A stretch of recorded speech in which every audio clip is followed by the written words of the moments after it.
தனியாருக்கு தாரை வார்க்க திட்டமா? கிராம மக்கள் வாழ்வாதாரம் முக்கியமில்லையா? 2 ஆண்டுகளாக போராடியும் நடவடிக்கை இல்லை. மேய்ச்சல் நிலத்தை அரசு துறையினரே ஆக்கிரமிக்க முயற்சி. சிவகங்கை மாவட்டம் மானாமதுரை விளாக்குளத்தில் 300 ஏக்கர் அரசு நிலம் உள்ளது.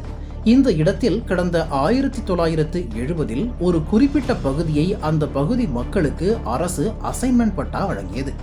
பொதுமக்களுக்கு வழங்கி இடத்தில் மழை பெய்யாததால் விவசாயம் செய்யாமல் விட்டுவிட்டனர். UTR பிரிவின் போது பட்டா ரத்தானது. பின்னர் அது தரிசு நிலமாக கிடந்தது. அதில் கடந்த 50 ஆண்டுகளாக அந்த பகுதியில் உள்ள கிராமத்தினர் ஆடு மாடுகளுக்கு மேய்ச்சல் நிலமாக பயன்படுத்தி வருகின்றனர். இந்நிலையில் அதில் 8 ஹெக்டேர் நிலத்தை கடந்த 2 வருடங்களுக்கு முன்பு வனத்துறையினருக்கு வருவாய்த்துறையினர் ஒதுக்கினர். கிராம பொதுமக்கள் மேய்ச்சல் நிலத்தை வனத்துறைக்கு ஒதுக்கியதை கண்டித்து பல்வேறு கட்ட போராட்டங்கள் நடத்தினர். இது தொடர்பாக தாலுகா அலுவலகத்தில் மனு அளித்தனர். எந்த நடவடிக்கையும் எடுக்கவில்லை என்றதும் மாவட்ட கலெக்டரிடம் மனு அளித்தும் பயனில்லை. இன்று வனத்துறைக்கு ஒதுக்கப்பட்ட இடத்தில் எல்லை கற்கள் ஊன்றுவதற்காக வனத்துறை மற்றும் வருவாய்த்துறை அதிகாரிகள் வந்தனர்.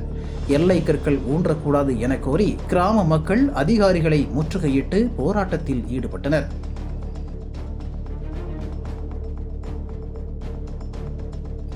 கிராமத்திற்கு சொந்தமான மேய்ச்சல் நிலத்தை வனத்துறைக்கு ஒதுக்கக்கூடாது என வலியுறுத்தினர்.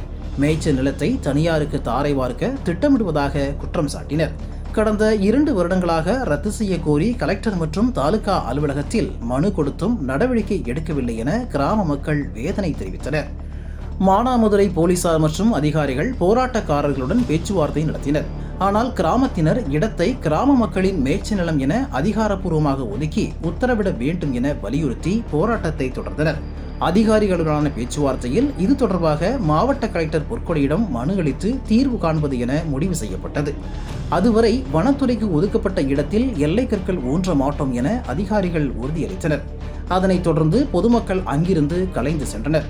மானாமதுரையில் அதிகாரிகளை முற்றுகையிட்டு கிராம மக்கள் ஆர்ப்பாட்டம் நடத்தியதால் அங்கு பரபரப்பு நிலவியது.